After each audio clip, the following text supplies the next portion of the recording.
We all get that production is different, but the real gap isn't just about traffic. It's about what happens the moment you scale past a single machine. It's about when your dependencies get scattered across boxes that can each fail in their own quiet, invisible ways. And that's exactly what we're digging into today. Seriously, think about it for a second. 2, 5, maybe 10? We do it for good reasons, right? Capacity, reliability. But here's the thing nobody tells you when you go from one server to 2. You're not just adding capacity. You're not just adding another box. You're adding ambiguity, you're adding complexity, and you are fundamentally changing the rules of what it means for something to fail. And that is the absolute core of our conversation today.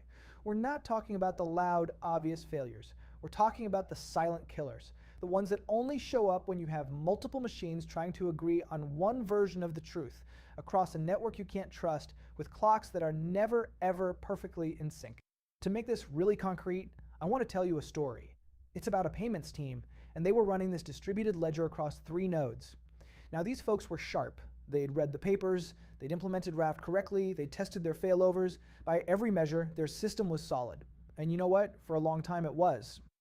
For 6 straight months, this thing was a tank. The team threw everything they had at it. They killed nodes on purpose, they simulated network lag, and every single time, it just recovered gracefully. They had earned the right to be confident in their work. And then it happened. A network partition. Just a 40-second hiccup that cut one of the 3 nodes off from the other 2. During that tiny window, 2 things happened at the exact same time. The isolated node, all by itself, accepted a write. Meanwhile, the other 2 nodes, the majority, accepted a conflicting write. Both sides believed they were the source of truth. Then, just as quietly as it started, the network healed. The nodes reconnected, the conflict resolution logic kicked in, and it silently threw one of those transactions in the trash. No error, no alert, it was just gone. And this, right here, is the absolute nightmare scenario for any engineer.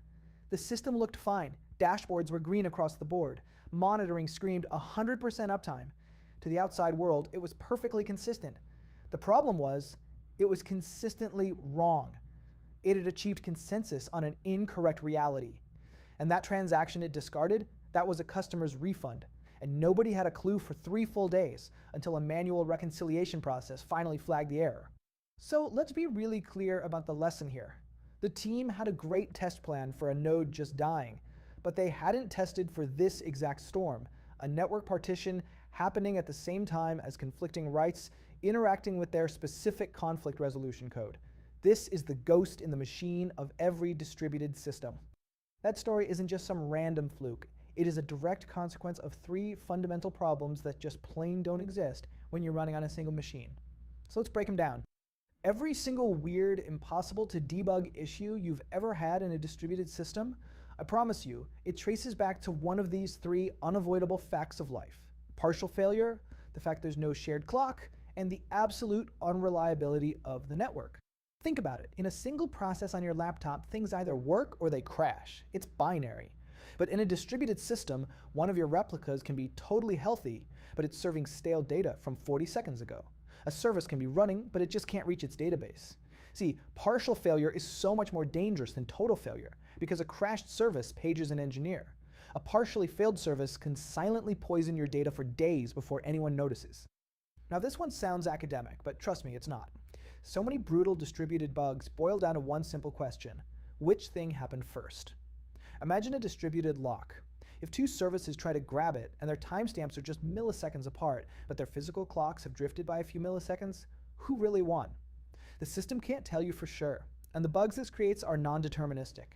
They only pop up when 2 events happen in that perfect tiny window, which makes them almost impossible to reproduce. This is literally the first fallacy of distributed computing, assuming the network is reliable. It is not. Packets get lost. A request that times out could have succeeded, it could have failed, or it might actually get processed 10 seconds from now. You have no idea what happened. If your payment service retries a request that timed out and ends up double charging a customer, that's because your operation wasn't idempotent. You couldn't safely run it twice. So you take these 3 failure modes, you put them all together, and you get to this non-obvious, really critical truth about scaling. Adding nodes isn't a linear cost. It's an exponential one. I call it the scaling tax. The complexity doesn't just grow, it explodes. The number of connections between all the nodes in your system follows a simple formula. N times n minus 1, all divided by 2. Now look at what that means. Going from 2 nodes to 5 nodes isn't a 2.5 times increase in complexity, it's a 10 times increase in the number of connections. Every one of those is a new place where the network can lie to you. This is why just scale horizontally is one of the most dangerous phrases in our entire industry. So look, you can't get rid of this complexity at scale. It is a law of physics. The engineers who build systems that actually survive production aren't trying to prevent it. Instead, they do something different. They explicitly name the guarantees their system provides. Is it eventually consistent? Does it deliver messages at least once? And then they design their application to handle the failures that those guarantees allow. Okay, so how do you actually do that? How do you go from just hoping things work to designing for when they inevitably don't? Well, it starts by asking a few very specific questions about the systems you already own. Is it strongly consistent, where every read gets the absolute most recent write? Or is it eventually consistent, where a read might be a little stale? Think of it this way. Strong consistency is like calling your bank for your balance. You get the real-time number, period. Eventual consistency is like checking an ATM receipt from 5 minutes ago. It's probably right, but you can't be 100% sure. So, does your feature that checks a user's credits need the bank teller, or is the ATM receipt good enough? Does your queue guarantee at most once delivery, which means a message can get lost? Or does it guarantee at least once, which means a message can be duplicated? Now, if it's at least once, which is super common, you have to ask yourself, are all of my message consumers idempotent? Can they safely process the same message 2 or 3 or 10 times? Every single one of them? What does it do? Does it fail fast and just return an error? Does it retry forever? Does it have a circuit breaker to stop hammering a service that's already on its knees? Because if your service just hangs and waits, you are building a system that is primed for a cascading failure. And this right here, this is the whole mental model. This is the entire shift. The first question, build systems that work on your laptop. The second question, build systems that actually survive the real world. All right, theory is great, but let's make this real. Let's turn all this talk into your very next engineering task. If you remember one thing from today, make it this. Total failure is easy to handle. It's partial failure.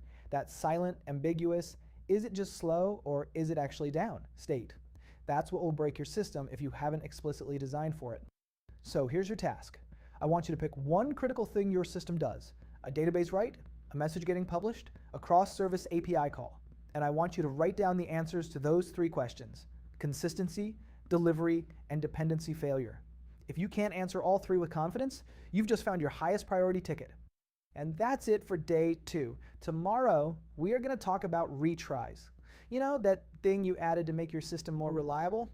I'm going to show you how it can become a ticking time bomb for cascading failure and what to do about it. I'll see you then.